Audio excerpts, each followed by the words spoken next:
Hey guys, it's Dr. Beard from shrinkonawire.com.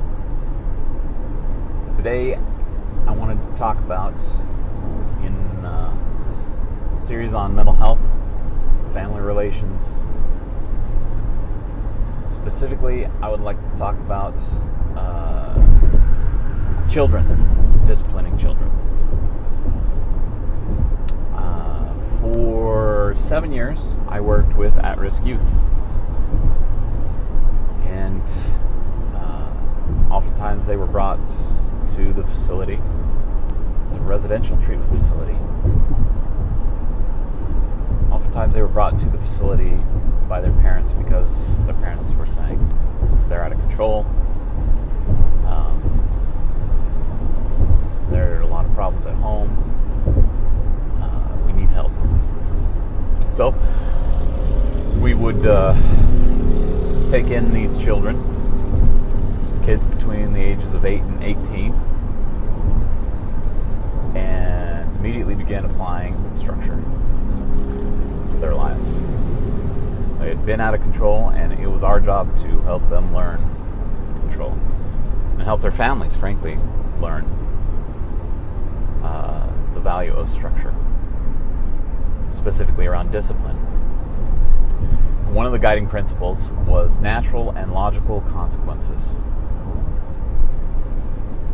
The thought was that if you abused something, a natural consequence may be that you lost it, or if you were abusing drugs, the consequence was hurting yourself, or the logical consequence was you may go to jail.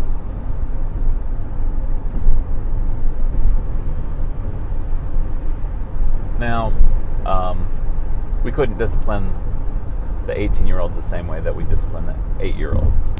But we had some little guys, 8 and 9 years old.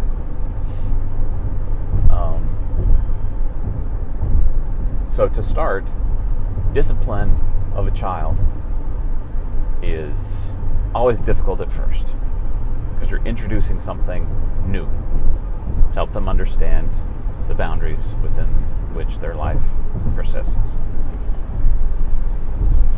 And if they are, the older they are, the harder it is to start this timeout process. I gave it away. Timeouts.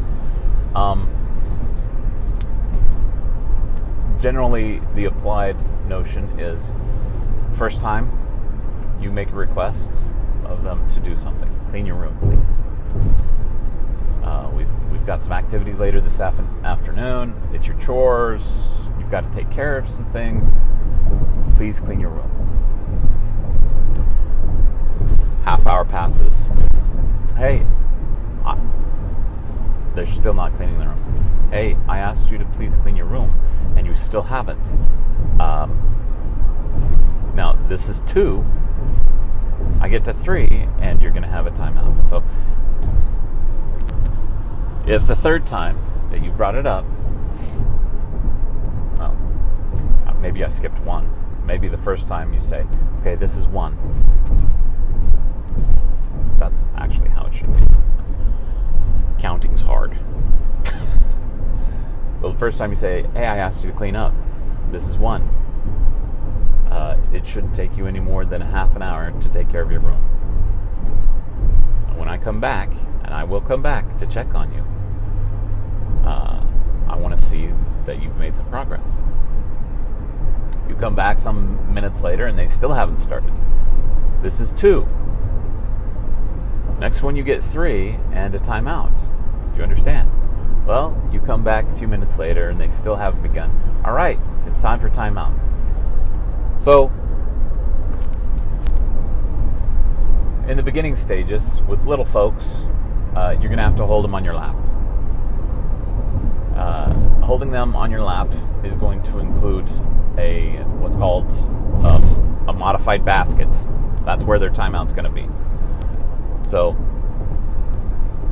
you cross their arms like this, hands under arms. So you're holding their hands under their arms. You're crossing them so that they're under their elbows. And you hold them between your legs with your knees. And if your child is prone to flail and get upset during this timeout process, and they probably will. That's a promise. You're going to want to put your forehead touching the back of their neck, because this is a common bludgeoning weapon. We had a lot of youth counselors that, if necessary, to restrain a child from hurting themselves or others, they forgot the head brace. That's what that's called, the head brace.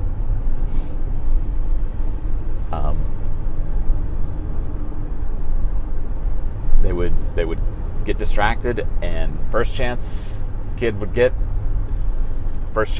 move, well, bam, get their teeth just racked, bloody their lip, had one staff lose a tooth. Happened dozens and dozens of times. Head brace, guys. Okay. Now you don't need to hold them in this position very often. But the rules for timeout is they need to be quiet. They need to stand in timeout by themselves.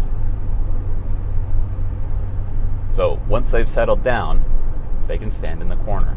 And it is 1 minute for every year of age they are. We have teenagers now, and I found myself just 3 days ago saying to my 16 and 17-year-old children, this is one. And they responded, because my dear wife and I have been giving them timeouts since they were itty-bitty kids.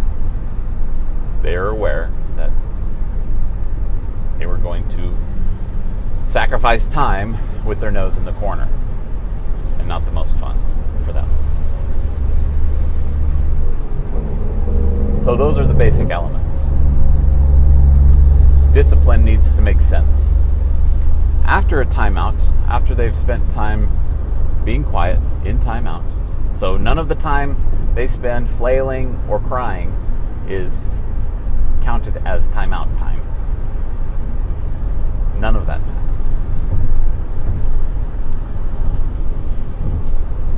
So once they're done with their timeout, they've settled down, they're quiet for the number of minutes that they are in years of age,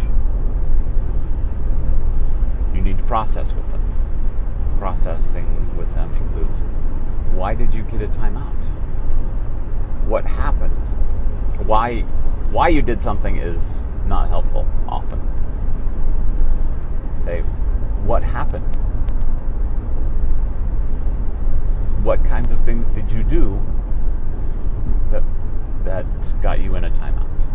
Give them a chance to express themselves and identify.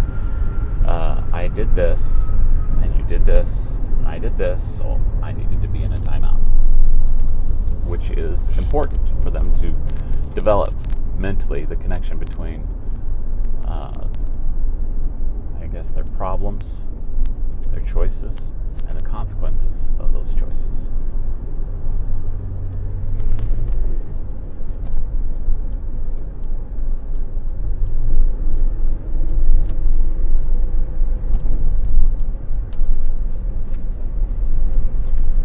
Sorry, changing lanes there. So, then ask them, in the future, what do you need to do?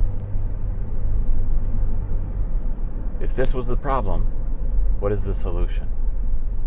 So I don't have to give you a timeout again.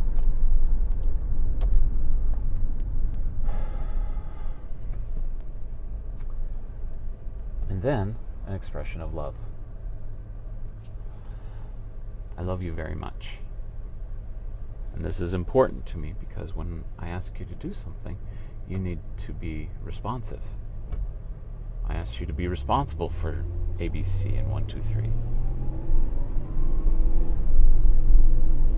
And that's the sum of